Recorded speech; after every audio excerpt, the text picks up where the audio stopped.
When I was growing up, I lived by musicals. One of my favorites, Rent, by Jewish writer Jonathan Larson, said in his most powerful song, "There's only us, there's only this. Forget, regret, or life is yours to miss. No other road, no other day, no day but today." This saying got me through my high school years, when I was constantly looking forward to college or backward to a simpler time of childhood, and often afraid to sit in the moment. Sitting with my thoughts, especially in high school, is uncomfortable, scary, and maybe too real to face. And my high school years were in just the moment before technology, mainly phones and computers, took over our lives. In this room, we can all think of situations where the distractions of technology have taken over our lives.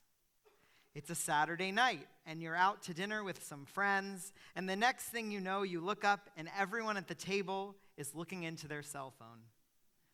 And if there's someone who calls it out, everyone justifies it by saying, "Sorry, I just need to check this one thing." Or at a concert, so many people are focusing on how their shot in the film looks that they might miss the glory of the event. Or in a full car, driving through the beautiful scenery, and everyone inside is glued to electronics. Surveys tell us that the average U.S. adult each day will spend 2 hours and 55 minutes on a smartphone, a 9-minute increase from 2018. We are addicted, and I include myself in that. Facebook, Twitter, email, texting, it's nonstop and shows no signs of slowing. There's even a word I found for this now. In 2010, a word, nomophobia, entered the dictionary. Nomophobia was coined as a growing fear in today's world, the fear of being without a mobile device or beyond mobile contact. And psychologists believe 66% of Americans have this. 65% of us sleep with or next to our smartphones. And the New York Times even wrote about a new profession of coaches who help wean families and children off phones and other forms of technology. The average person checks their phone 52 times a day. I believe these numbers are outrageous. But some might ask, what's the big deal? With these devices come the opportunity to keep in touch with family and friends, work at a faster and more efficient rate, and discover all sorts of things to help enhance our lives. Yet, at what cost? I believe we are sacrificing our ability to connect with ourselves, with each other, and possibly something greater than us, something we can't always describe, to enter our lives.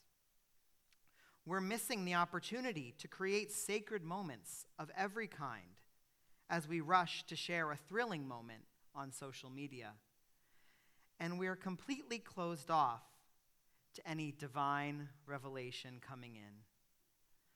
Divine revelation to me can mean many things, and in fact, I hope means many things to every person in this room.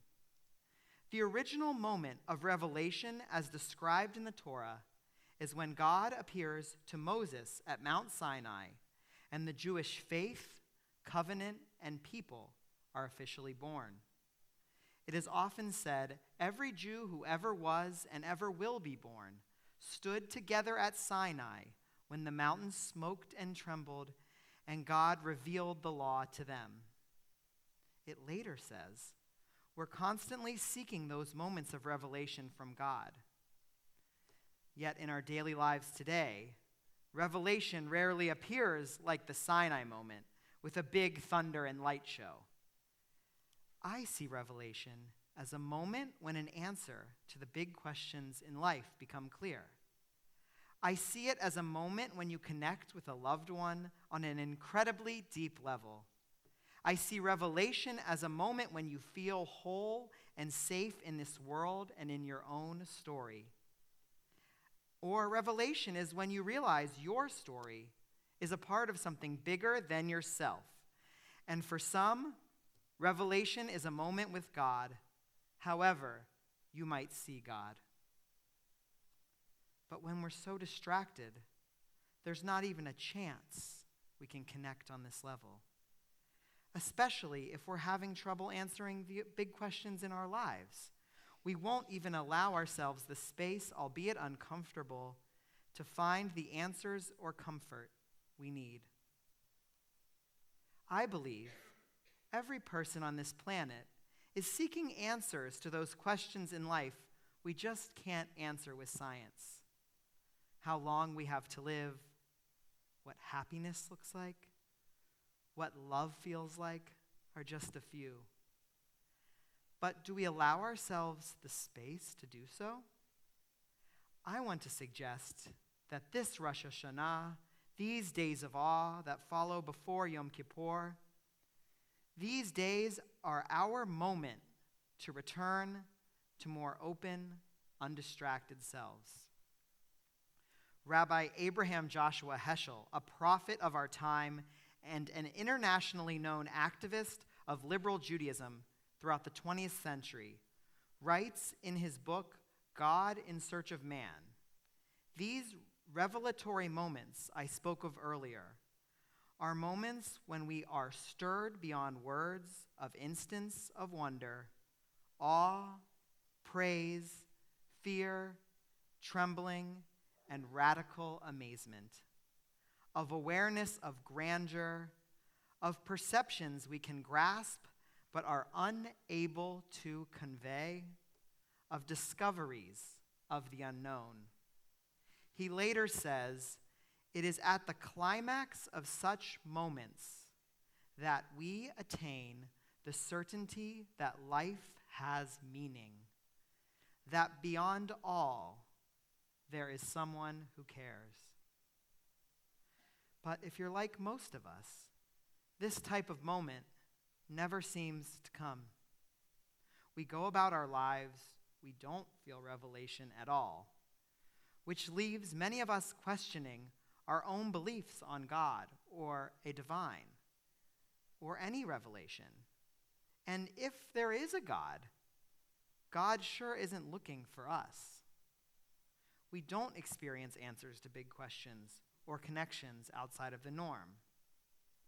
What if our Torah tells us at the very beginning that God is in fact looking for us, yet we might be too distracted to even know it?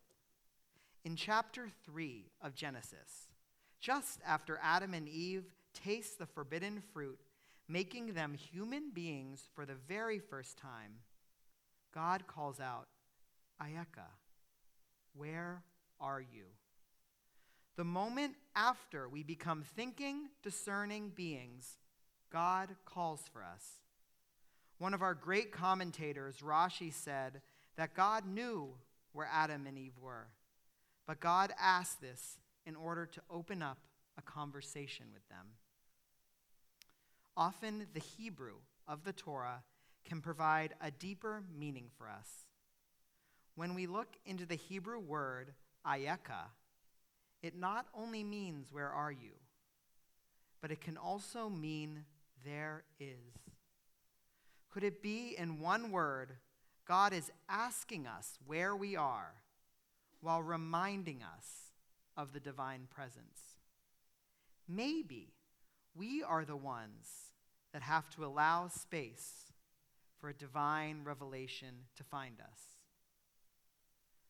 Rabbi Heschel believes that religion consists of God's question and humans' answer.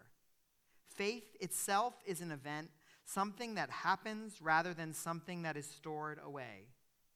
It is a moment in which the soul of a person is in conversation with the glory of the divine. Maybe we're too distracted to allow ourselves to hear the call. For if we never allow ourselves a moment to just be, a moment without distracting ourselves with the phone or computer and just to sit, how will we ever be open to any revelation? In the 2017 book, The Power of Moments by Chip and Dan Heath, they explain how human beings measure our worth. We measure our worth in defining moments in our lives. Moments like major birthdays, graduation, weddings, and funerals are defining moments created for us. But the authors believe we have the power to think in moments and create lives full of positive moments that give us meaning and joy. We often can't control the negative defining moments, but we can create an environment to allow for the positive. One of those positive defining moments is when we trip over the truth. In an instant, something that you see changes how you view the world. An example they give is a moment when you make a decision to quit your job or go after a dream, or when you make the decision to go on a trip you always longed for. These moments are possible times when I would argue the divine makes its way into our lives. In a moment that a question that seems unanswerable is answered. A few years ago, I realized I had become a zombie to TV, to phone, to computer, and repeat. I would wake up in the morning and I would check my phone for 20 minutes in bed. Around that time, I met my boyfriend, Zvi, and he introduced me to a more traditional form of Shabbat observance. While this includes many things, I quickly realized what a day of no electronics did to my mind, body, and soul. I could breathe, think. I could read for hours when normally I struggle to focus for 10 minutes. We spend our Shabbats tech-free, which is the only time I feel truly free. I feel a clarity that I do not feel when my phone is on. I've had my best ideas and reflection moments. We've had our best talks, and I feel alive. And even though I don't see the divine every Shabbat, I feel as if I'm creating the environment the power of moments describes. I'm doing my part to make sure I'm open to whatever moment or revelation comes my way. Now, I'm not saying observing Shabbat in a traditional way is the only path, but during these days of awe, our tradition demands us to reflect on who we are, how we want to improve, where we want to go, and to take stock of our lives. What if this was the time that we did what we need to allow a divine revelation in? What if when we feel the urge to reach for that electronic distraction, we just sat with ourselves, even if it's uncomfortable, or took a walk, or spent time with a loved one or doing something we love? Maybe this is the time, the next 10 days, for us to take steps to be more available to divine revelation, more in charge of our destiny by creating the environment in our lives to have a shot at seeing a grand, life-changing revelation such as the one we all saw at Sinai. Rent said, "There's only us. There's only this. Forget regret, or life is yours to miss." In this new year, may we have the strength to put down our phones, spend time just being in a moment, and just maybe we will be open enough to see a divine revelation shine upon us. Ken Yehiyu Ratzon, May it be God's will. Shana Tova.